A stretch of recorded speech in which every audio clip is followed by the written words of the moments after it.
Interessante que o que estava sendo falado agora há pouco, sobre o ano de mais ou menos 78, 79, 80, o irmão Abramo Lucarelli, que eu sinto falta dele aqui hoje, né? Sinto saudade dele. Eu planejei começar assim, e eu acho coincidente que o Antenor começou daí também a palavra dele, mas o irmão Abramo Lucarelli veio falar comigo depois de um sermão que eu dei no 9 de julho, né? Lá o Ricardo Samaã, era quem organizava o culto da quarta-feira à noite, me convidou para dar 3 aulas. Não lembro se era 78, 79 ou 80. Era nessa época aí dos dinossauros. Alguns dinossauros lembram. É que os dinossauros têm memória ruim, então não vão lembrar bem. Mas aí eu estava dando aula sobre 1º João, 2º João e 3º João. Terminei a aula e vem seu Abramo, como sempre, né? Ele é um homem bom, gosta da Bíblia. Muito bem, gostei. Né? Aí ele perguntou, e Álvaro, por que o João termina a carta? Sempre tem uma pergunta, né? Ele fez em particular, pelo menos.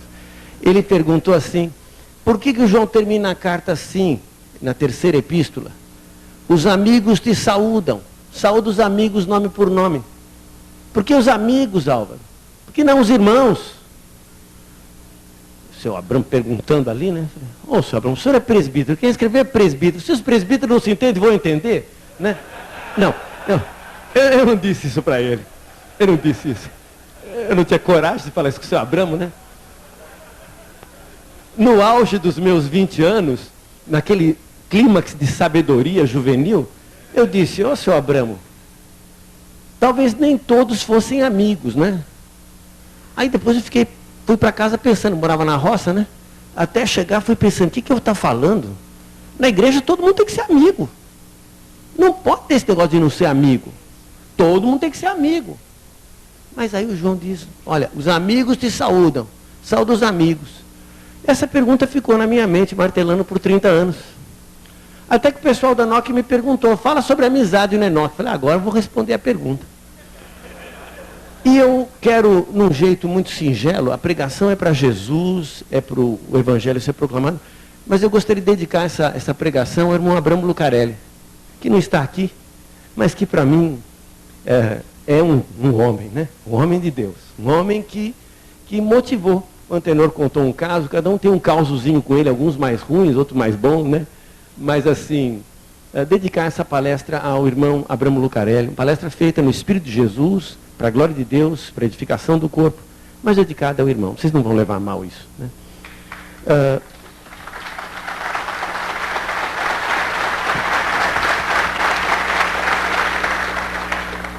Como é que eu vou resolver esse negócio? Seu Abramo também, né? Aí, eu fui ver que alguns manuscritos resolveram. Riscaram amigo, puseram irmão. Mudaram a Bíblia. Um dos manuscritos mais famosos que está lá em Londres, mudou, riscou, colocou irmão, pronto, resolveu. Tudo mano, né? Como diz. Então resolveu o problema. Não tem mais essa coisa de amigo e irmão. Mas eu pensei, peraí, mas deve ter alguma coisa a mais. Aí, talvez eu vou recorrer a um outro livro, e depois eu volto para esse. A Epístola de Paulo ao Filemão, abre comigo lá. É uma epístola que fala da mesma questão que você vê na 3ª epístola de João, amizade. Como é que se constrói o quarto da amizade? E como é que esse quarto da amizade vai ser a amizade bíblica? Porque não estamos falando de amizade natural, amizade social, amizade humana. O que é um amigo que vai ser saudado nome por nome? E como é que eu resolvo essa questão da amizade na Escritura? Eu escolhi a carta Filemão como um jeito de ler Filemão, 3ª João. Filemão, 3ª João. E tentar chegar a uma ideia sobre a construção do quarto da amizade. E o que eu estou tentando mostrar é que estas cartas vão nos dizer um pouco do caminho para nós hoje construirmos o quarto da amizade do ministério cristão. E é só para entender rapidamente, a Epístola de Filemão foi escrita por Paulo, para esse cristão nobre, rico, que ele converteu no passado, chamado Filemon, cuja esposa, Áfia, provavelmente a esposa, era uma cristã que o apoiava no trabalho, e cujo filho, provavelmente Arquipo, era um ministro do Evangelho, uma família envolvida. E ele escreve a carta ao Filemon, que morava na mesma região de Colossos, para que esse irmão, Filemon, recebesse de volta um escravo fujão chamado Onésimo, que tinha fugido de lá da casa dele, foi encontrar com Paulo lá em Roma e caiu na boca do leão. Paulo batizou ele, né? Aí voltou mansinho com uma carta debaixo do braço, que é a que nós lemos hoje. Sabemos que o Filemon aceitou o Onésimo de volta e não matou, porque a carta está aqui, né? Senão, é verdade, é verdade. Eu estou falando a verdade. Se ele não tivesse aceitado, a quarta epístola de João não teve a mesma sorte. Nós temos 1 João, 2 de João, 3 de João, né? A quarta não teve a mesma sorte. Depois eu conto como aconteceu. Mas a epístola de Filemon mostra que a história terminou bem. Filemon, segundo a tradição posterior, se tornou um presbítero. Entrou no time dos que fazem pergunta difícil, né? Um presbítero da igreja de Colossos, Hierápolis, Laodiceia, aquela região lá das igrejas do vale do rio Lico, na atual Turquia. O Filemon, ele escreveu essa carta, recebeu essa carta, e logo no começo você já vê que a fundamentação do que eu considero o fundamento do quarto da amizade é o quê? Igualdade. Olha só como Paulo começa. Paulo, prisioneiro de Cristo Jesus, o irmão Timóteo, ao amado Filemon, também nosso colaborador, e a irmã Áfia e a Arquipo, nosso companheiro de lutas, e a igreja que está em sua casa. Graça e paz a vós outros, da parte de Deus nosso Pai, e da do Senhor Jesus Cristo. Nivelou. Você viu que Paulo fala assim, aqui quem escreve é o apóstolo Paulo. Já viu isso? Na verdade, deixa eu fazer uma pergunta rápida. Você já viu na Bíblia a frase apóstolo Paulo? E não é pegadinha. Não existe. Paulo apóstolo, talvez. Paulo velho, talvez. Paulo preso, talvez. Paulo, o perseguidor, Saulo, o perseguidor. Mas apóstolo Paulo, como título de, não é? Eu tenho o poder, sou o apóstolo Paulo, não é? Como se eu pudesse ser apóstolo Pedro. Não existe isso. É Paulo, o apóstolo. Nesse caso, ele nem usa o título. Ele fala, eu sou preso de Cristo. E chama o Filemon de colaborador. Depois, no fim dos versículos, quando ele termina a carta, olha nos versículos 23, saúdam-te Epáfras, prisioneiro comigo em Cristo Jesus, Marcos, Aristarco, Demas e Lucas, meus cooperadores. Não são os meus subordinados, não são os meus auxiliares, são os meus cooperadores de trabalho, são iguais comigo.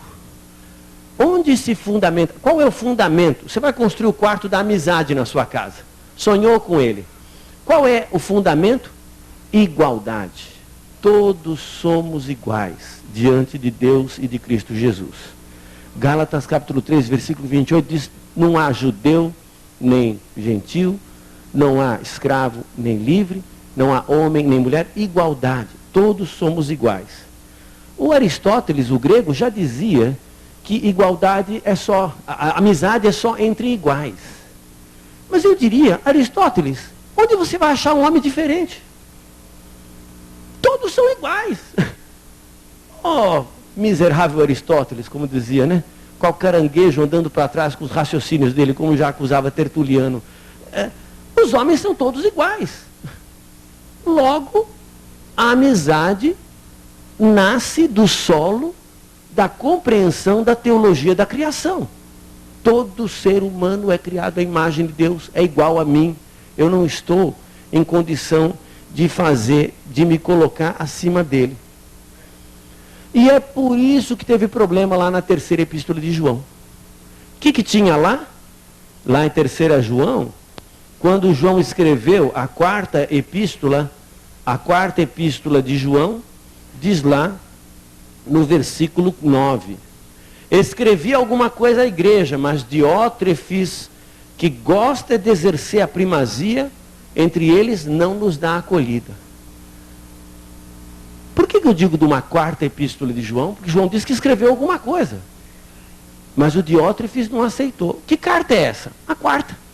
Onde está ela? No lixo. A carta é uma correspondência entre amigos. Toda vez que uma carta é acolhida e guardada, a amizade permaneceu. Se você escreve uma carta para o inimigo, se ele for esperto, ele bota fogo e nem lê. Não é verdade? Para que ler desaforo? Muito sadio. Ah, quer me machucar. Abre a carta para ver o outro dizer tudo que é desaforo sobre mim. Põe fogo, fechada. Não quer nem saber. E Diótrefes sumiu com o que João escreveu para a igreja. Então João escreveu agora para o Gaio, que era um amigo, dizendo: Gaio, eu escrevi para ele lá, mas não deu certo. Né? E agora, o Gaio, dizem que ia quebrar o Gaio para ele lá, mas o Gaio ia realmente publicar a carta, fazer a igreja usar aquela carta, porque ele não se fez superior. João e Gaio são iguais. Paulo e Filemão, iguais. Diótrefes é maior. Aí acabou a amizade. Por isso que no fim da carta, o João tem que dizer: olha, tem uns que são irmãos, mas não são amigos. Tem irmão que não é amigo. Tem irmão que é maior que a gente. É chefe da gente. É dono da gente. É o patrão da gente. Não é amigo. Amigo não. É aquela igualdade de relacionamento. O fundamento da igualdade cristã começa com a igualdade. Na verdade, se Paulo não fizesse isso na carta a Filemão, como é que ele ia apresentar o escravo Onésimo? O escravo era menor que o seu senhor Filemão? Socialmente falando, era. Mas e agora, como irmão em Cristo? Como é que é a dimensão de... São iguais. Que coisa mais maluca o cristianismo. Vai acabar com a ordem social estabelecida do império. O cristianismo tem que ser exterminado porque ele é contra tudo que nós conhecemos como organização. O que é organização? Alguém em cima de alguém, né? Alguém manda em alguém para alguém fazer alguma coisa, assim vai. Aquela coisa, né? Meio irracional às vezes, mas é assim que funciona. E a igreja tem a ousadia de dizer que nós vamos ficar todos no mesmo plano. Se não houver isso, gente, não tem amizade. E aí vai ter que dizer: olha, saúda só os amigos. E os amigos aqui estão mandando saudação. Porque tem uns que não são amigos não, querem ser mais que os outros. A igualdade é o fundamento. E o tijolo que nós vamos usar está aqui nos versículos 4 a 7 de Filemão. É a comunhão na obra de Cristo. Como é que essa amizade vai crescer? Não adianta só ter essa igualdade e não fazermos nada. Tem algo para ser feito que reforça a amizade. Amizade é comunhão. Os antigos diziam: aos amigos tudo é comum. O livro de Atos, lido na língua de Lucas, naqueles pequenos sumários onde diz que a igreja tinha tudo em comum, gente, é a linguagem clássica do modelo ideal de amizade que os gregos sempre tentaram e nunca encontraram, e o Espírito Santo deu para a igreja. É o Espírito Santo que faz com que todos os homens tenham tudo em comum. E é o ideal de amizade, de comunhão, de comunicação, não uma comunhão só festiva, comunhão de trabalho, comunhão que produz a maior glória de Deus e o grande amor ao outro homem.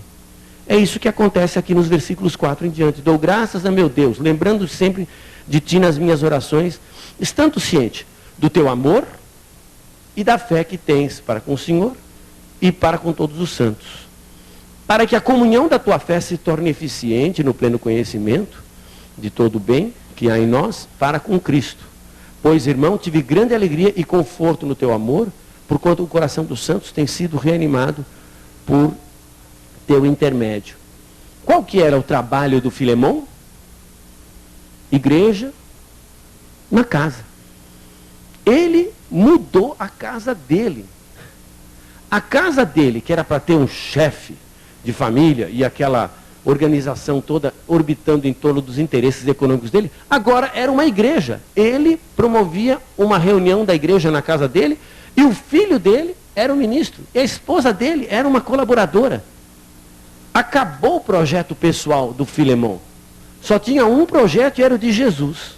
Uma igreja, uma comunidade, uma assembleia voltada para o Evangelho. Você vê que no versículo 6, quando ele fala comunhão da fé e amor, fé para com Jesus, amor para com os irmãos, você pode dizer que é tanto a evangelização como o cuidado do novo convertido. Tem todo o processo de nutrição de uma igreja nesse versículo 6. E aí, você vê que ele vai chamar, no versículo 6, o Filemão de alguém que tem comunhão, aquela palavra de participação, palavra para a sociedade. Tanto que no versículo 17 ele diz, portanto, se me consideras companheiro, na verdade podia ter dito, se tem comunhão comigo, se me considera sócio, então, vamos cuida do Onésimo. Ou seja, a amizade entre Paulo e Filemão se baseava numa comunhão na obra de Cristo. Como é que nós podemos ter amigos fazendo as mesmas coisas? Amigos fazem as mesmas coisas. Agora, podemos ser amigos fazendo bagunça, né? Podemos ser amigos fazendo bebedeira. Podemos ser amigos fazendo um assalto. É melhor ser amigos fazendo a proclamação do Evangelho. É isso que faz a amizade cristã, verdadeira. Quando a razão da associação é uma coisa maior do que o grupo. Porque a amizade em si, por si, faz da gente um grupo de egoístas, que querem o bem uns dos outros e só cuidam uns dos outros. Mas a comunhão na obra de Cristo, que se via na vida de Filemão e de Paulo, era a comunhão para abranger mais pessoas.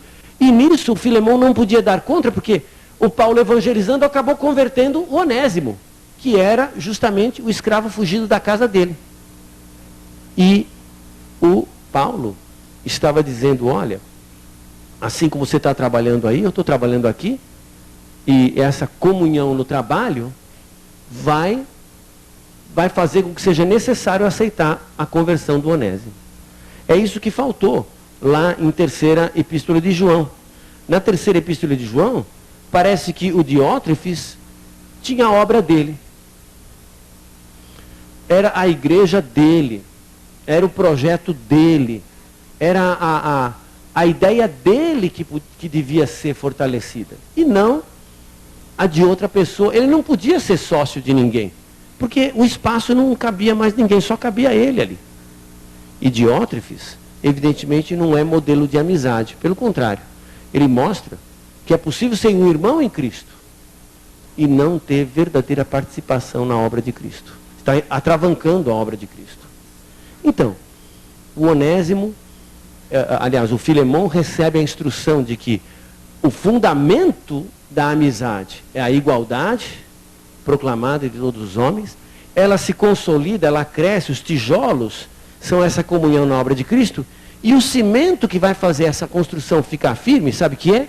Eu vou usar uma frase feia, mas você me desculpa, eu não achei coisa mais simples. O não uso do poder. O não uso do poder. Não estou falando do poder do Espírito Santo. O poder do Espírito Santo, fique à vontade. Não estou falando do poder da oração, fique à vontade. O poder de Deus, de Jesus, o poder do Evangelho, fique à vontade. É só o poder. Esta carta de Filemão, hoje é um dos textos mais estudados do Novo Testamento na erudição mundial, porque revela a cozinha da igreja cristã.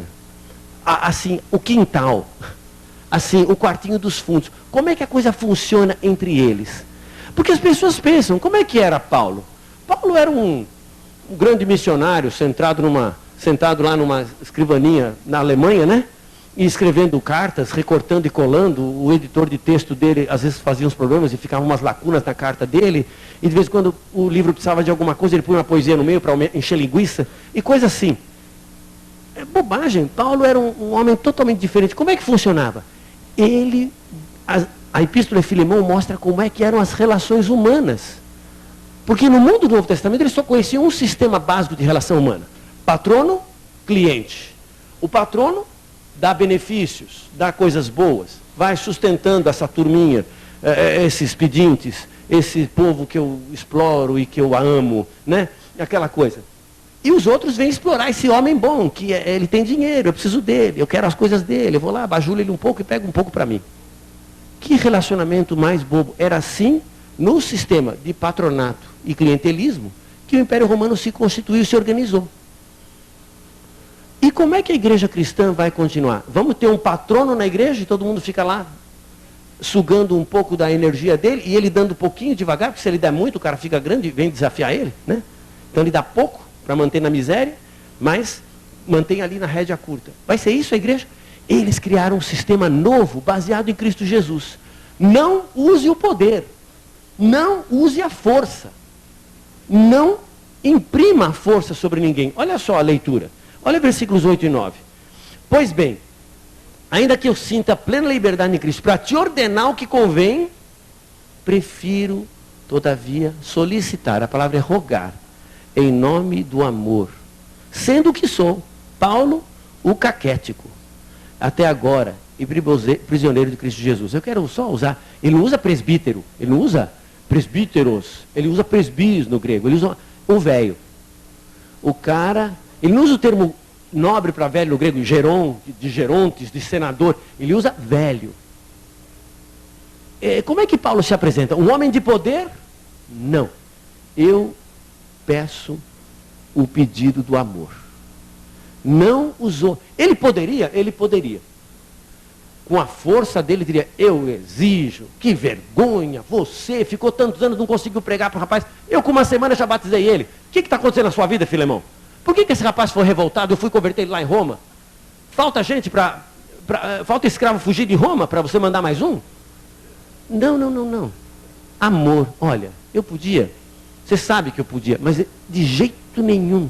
Eu posso chegar para o irmão e falar, irmão, se arrepende aí, muda de vida, que tranqueira que você é, né? Pode ser que eu estou olhando no espelho, né? Por isso que às vezes pode ser, tem que tomar cuidado, pode ser que eu estou falando diante do espelho isso. Mas o ponto é que não se faz assim. Não é assim que se faz. Não se usa poder. Se Deus quisesse, ele já usava o poder. Com o polegarzão dele, já amassava essa tenda toda aqui e acabava com boa parte dos problemas da igreja. Né? Melhorava a igreja do Brasil. Já pensou? Né? Mas o ponto é que ele não faz assim.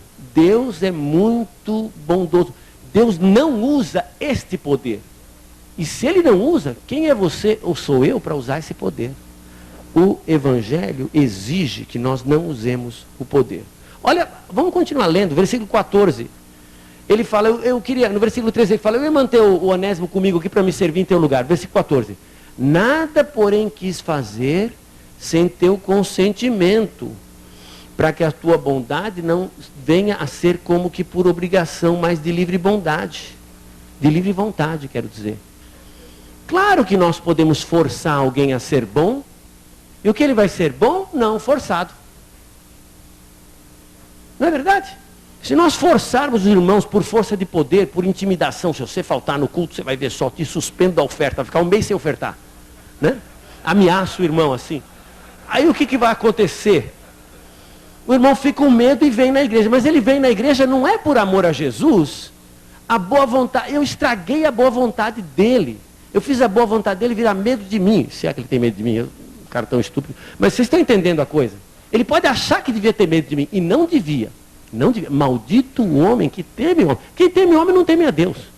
Agora, quem teme a Deus não teme homem nenhum, né? Essa que é a verdade. Então, é para temer a Deus.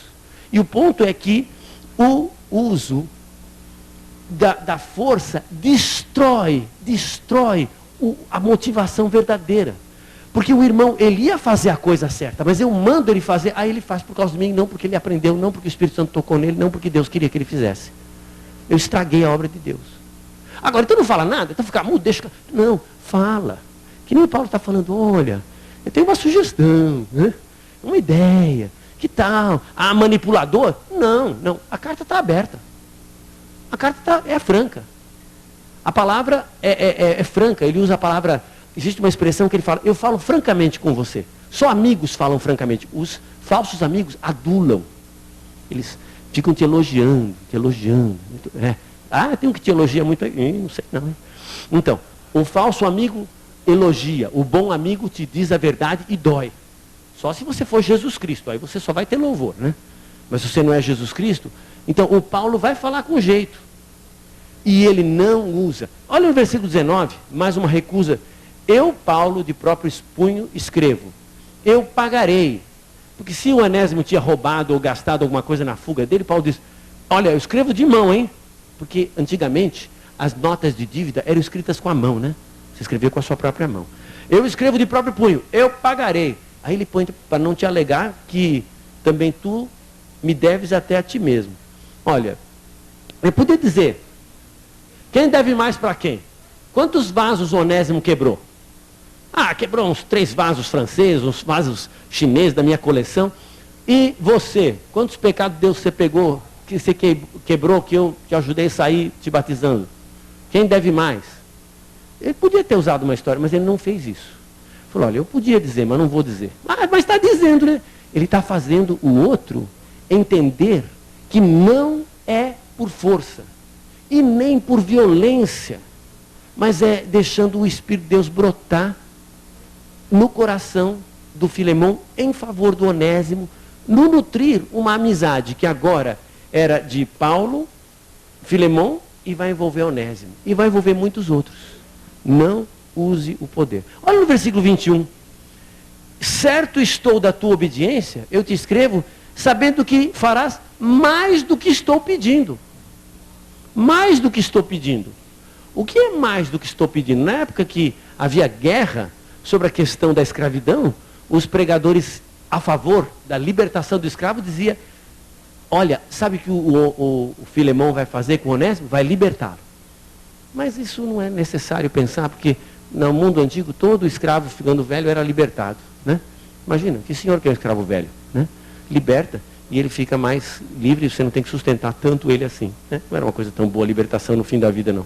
Mas o caso do versículo 21 é que Paulo diz, eu acho que eu posso parar de escrever aqui, porque a tua consagração a Deus é maior do que o que eu podia pedir de obediência a você.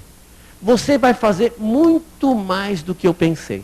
Você é muito mais cristão do que eu podia pedir para você fazer.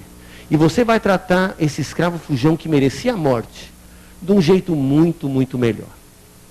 Recusa total do uso do poder. Agora, olha o Diótrefes. Pensa no Diótrefes. Eu fiz uma lista dos verbos ligados a Diótrefes lá na epístola, na 3ª de João. Amar o primeiro lugar. Não receber. Acusar com palavras maldosas. Proibir. Expulsar. Só tem poder aqui. O Diótrefes era um poderoso chefão. Esse cara controlava as coisas. Eita homem macho. Mas não tem amigos. É só ele. A igreja antiga acabou com esse sistema do clientelismo que falei, sabe como? Deixa eu explicar. Paulo chega numa cidade, Corinto, não recebe dinheiro da comunidade. Por quê?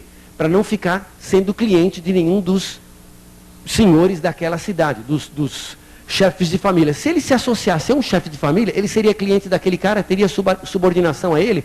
Todos os outros senhores donos de casa não se converteriam mais a Cristo, ou se convertessem, se competiriam com o outro. Uma briga encrenca. Então ele chegava nas cidades, em Corinto, e chegou trabalhando com as próprias mãos. Foi cuidar de tendas, foi construir tendas com couro, para não ficar debaixo de nenhum senhor. Então, o que ele se tornou? Uma espécie de senhor.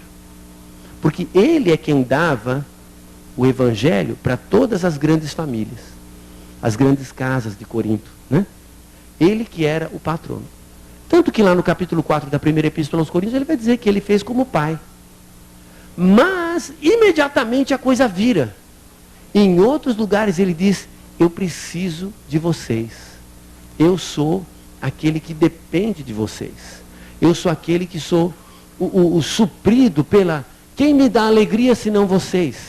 Quem é minha glória senão vocês? Então, a igreja antiga soube fazer o que o Leonardo Boff disse no livro dele, Igreja, Carisma e Poder. Ele disse que a igreja antiga fez uma comunhão do poder. Porque agora eu estou com o poder, eu estou pregando, mas quando eu sentar ali, eu vou ouvir com toda atenção o meu irmão que falar aqui.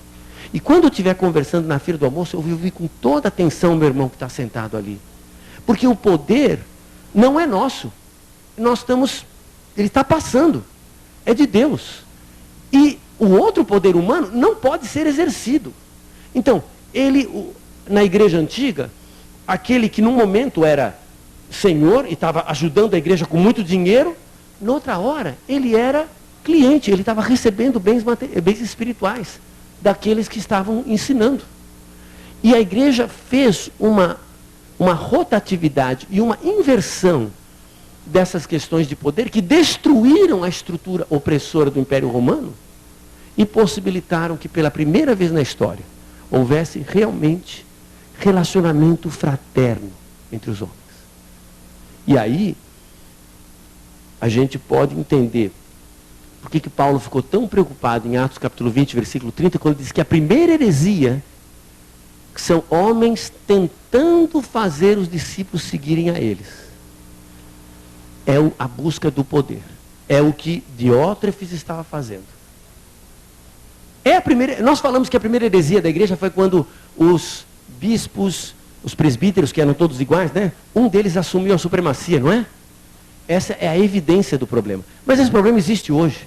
Você pega, às vezes, nossa literatura religiosa, curso por correspondência, folhetinho, e você vê que nós temos uma estrutura hierárquica quando um grupo de presbíteros e diáconos são colocados um pouco acima da congregação. Ou um desenho, eu vi um desenho que tinha o povinho todo desenhado pequeno, e os presbíteros e diáconos maiorzinhos, né? Às vezes o diácono não merece, põe um diácono médio, né? Diácono também, né? Tem que... Então, é a traição de um pensamento hierárquico que vem desde a antiguidade, que nós temos que rejeitar, porque o cimento da amizade é o não uso do poder. E se nós queremos, hoje, na pós-modernidade, uma época desconfiada da estrutura hierárquica, uma época desconfiada das instituições, uma época desconfiada das estruturas de poder, para nós não deixarmos que eles, com isso, rejeitem a hierarquia de Deus, de Jesus, do Evangelho, nós temos que rapidamente sair do caminho. Abandonar sistemas medievais, feudais de domínio e fazer da igreja o que ela é, uma congregação de iguais. E essa igualdade é o cimento da amizade. O resultado é o verdadeiro amigo. Os únicos 2 lugares em toda a carta de Paulo, onde ele chama um sujeito de amigo no vocativo, é uma forma de expressão no grego, está aqui, em Filemão. Não dá para... Em português não tem grande diferença, mas quem ler na língua original, o único lugar, os 2 únicos lugares, onde o Paulo chama um cara de, meu amigo, único lugar, Filemão. Por isso que eu achei, é bom eu trabalhar com essa carta, porque ela vai me dizer alguma coisa. É o único cara que Paulo disse, meu amigão. E Timóteo, e Tito? Não tem. O único cara chamado no singular, no vocativo, um caso grego chamado vocativo, de amigo, é Filemão. E Filemão é o meu amigo, o meu irmão, né? E, desculpa, eu falei amigo, é irmão, a palavra irmão, não, corrija aí. O único lugar no Novo Testamento, e Paulo usa irmão em tudo que é lugar, né? Mas o único sujeito chamado no vocativo singular como irmão, corrigindo, irmão, é esse sujeito, o Filemão. Há algo de especial nesse local. Igualdade, comunhão, recusa do poder. Vamos ter amigos no corpo de Cristo. Paulo e Filemão, pela sua amizade, inclui Onésimo no círculo dos amigos. João, o apóstolo, e Gaio, por sua amizade, incluem Demétrio no círculo dos amigos. E, infelizmente, Diótrefes continua nutrido por Zeus, sozinho. Por isso, vamos voltar à nossa raiz. Nosso Senhor Jesus Cristo se fez igual a todos nós, para que ninguém de nós queira ser diferente daquele que nós somos. Ele transmitiu-nos as coisas dele. Vós sois meus amigos se fazeis o que eu vos mando. É a missão dele que nós temos em nossas mãos. Portanto, vamos recusar todas as estruturas de poder que fazem com que a igreja seja um local de inimizade. E vamos ter amizade, entendendo que não há como coagir, forçar, empurrar, exercer domínio sobre os irmãos. Se assim fizermos, alguém vai ter que escrever para a nossa igreja dizendo: saúde aí, mas só os amigos. Que tem uns que não são, tem irmão que não é amigo. O que Jesus queria é que a fraternidade e a amizade fossem completas, e elas serão completas se nós conseguirmos, através da humildade e da visão cuidadosa, da revisão cuidadosa das estruturas que nós estamos criando, transformar não a igreja numa estrutura poderosa e assim importante para o mundo, mas naquilo que Jesus queria que fosse. Uma comunhão de amigos como nunca viu o mundo antes. Muito obrigado, irmãos.